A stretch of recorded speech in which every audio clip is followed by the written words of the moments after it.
Eu tenho uma playlist no meu canal chamada Tipos de Checkmate, com os padrões de checkmate.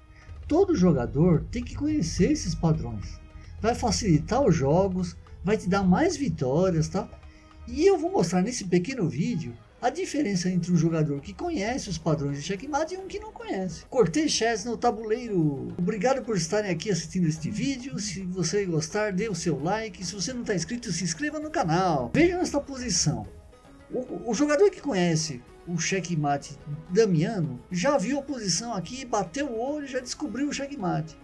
E aí ele vai jogar assim: cavalo G6, cheque, ataca a torre, ataca a dama, certo? O jogador de pretas vai ter que tomar o cavalo que está em cheque. Ele toma, você sai com o peão aqui tomando G6, dá um descoberto, né? A torre está dando cheque. O rei vai para G8, torre H8, sacrifício de torre, ok. O rei toma a torre, a dama vai explorar essa coluna aberta. E agora é mate em 1, né?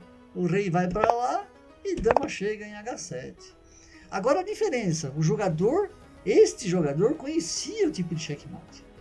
Um jogador que não conhece esse tipo de checkmate, ele já vê uma posição diferente. O jogador que não conhece o mate damiano pode fazer bobagens aqui. Ele pode tentar, por exemplo, avançar para H6, né? Tentando abrir a posição, mas não vai conseguir, porque o peão fecha mais a posição ainda. Você só conseguiu abrir um pouco essa diagonal aqui, que está protegida pela dama. E vem lá, torre E1, tentando atacar a dama vem para F7. E aí a vantagem das pretas é maior. Eles têm mais... tem uma qualidade a mais que tem essa torre, né? No lugar do cavalo. Se o jogador de pretas resolver tirar o rei daqui, ele vai vir para cá, cheque de novo de cavalo, vai para H8,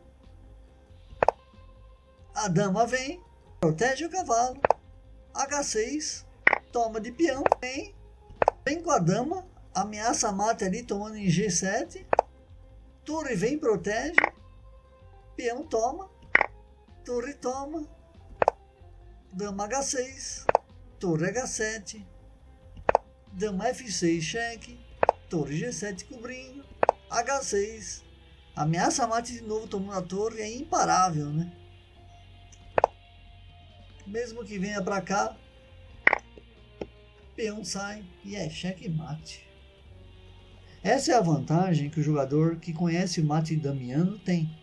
Ele, olhando aquela posição, ele já viu o mate, né? Por isso que é interessante você maratonar aquela playlist. Tem vários tipos de mate, são padrões de mate que você tem que ter sempre na sua mente para você ganhar seus jogos mais facilmente. Espero que você tenha gostado desse vídeo. Se inscreva no canal, dê seu like e até o próximo. Valeu!